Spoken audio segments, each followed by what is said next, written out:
Adakah Aidiladha yang kita sambut kali ini hanya kita sahaja yang gembira?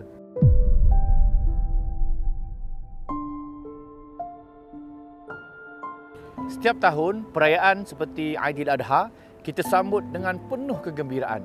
Masjid-masjid kawasan rumah kita meriah dengan aktiviti seperti ibadah korban.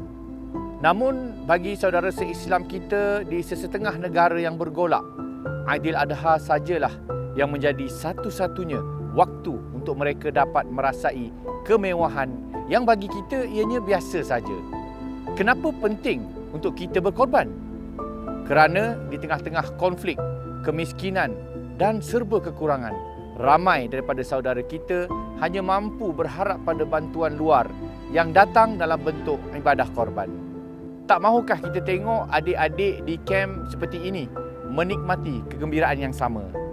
Link untuk berkorban dah tersedia, hanya perlukan sedikit keikhlasan dan tindakan daripada anda.